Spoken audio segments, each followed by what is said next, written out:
Secretary Wesley Barayuga. Ito ang tiniyak ni NBI Deputy Director Fernand Lamin sa pagdinig ng House Quad Committee. Ay kay Lamin, tinatapos na lamang nila ang kanilang investigasyon sa Barayuga murder. Iniintayin din niya ng NBI ang resulta ng forensic examination sa mga gadget na na-turn over ng misis ni Barayuga. Matatandaan na pinaslang si Barayuga sa Mandaluyong City noong July 30, 2020. Noong September 2024 naman ay binuhay ng Quadcom ng Kamara ang pagsiyasat sa kaso ni Barayuga. Dito ay iniwalat ni Police Lieutenant Colonel Santi Mendoza na sa dating PCSO General Manager Rina Garma at dating Napol Coast Commissioner Ascendento Leonardo ang mastermind sa pagpatay kay Barayuga. Ako si Rendayo Mali, nag-Jenny sa radyo sa Kabuti, dapat totoo. Maraming salamat, Isa Rendayo Mali. Samantala, 262 na truck, naputput na ang mga gulong, hinuli ng Land Transportation Office o LTO. Report mula kay Rod Vega. Rod, buti naman ang daming maabot nga, napakarami. Aabot sa 262 mga truck ang hinuli ng Land Transportation Office, LTO, dahil putput na ang kalamang gulong at iba pang paglabag sa road safety law.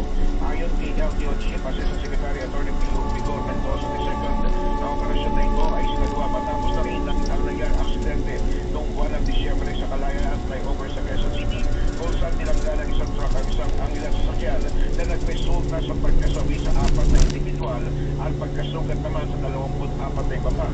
Pinagiging ng LTO ang visibility ng mga LTO enforcers sa Metro Manila at iba pang lugar sa bansa pagkimakar. Ang mga regular na ruta ng mga delivery trucks pati na rin sa road safety campaign ng Department of Transportation sa ilalim ni Secretary Jaime Bautista. Paliwanag din ni Asik Mendoza na ang intensified visibility ay kinabibilangan ng pag-deploy ng sapat na bilang ng LTO enforcers mapaggabi man o araw malinis sa mga oras na mayroong truck ban. Ginawa ni Asik Mendoza na nag-issue sila na show cause order o SCEO sa mga operator o may-ari ng mga nabulipan para magpaliwanag sa mga ito kasama na ang mga driver sa mapabayaan nila ang maintenance ng kanilang mga sasakyan.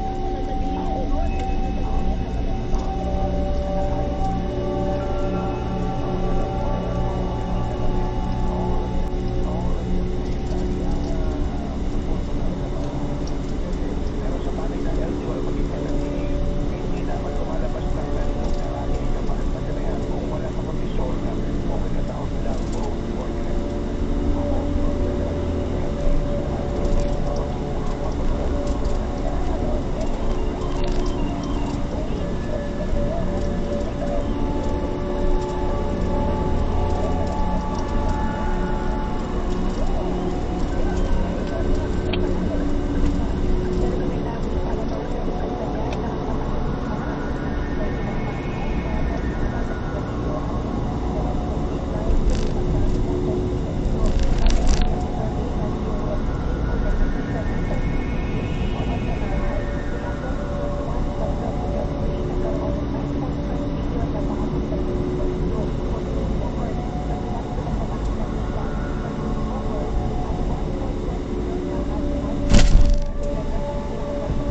Ganyan kagago ang mga truck driver.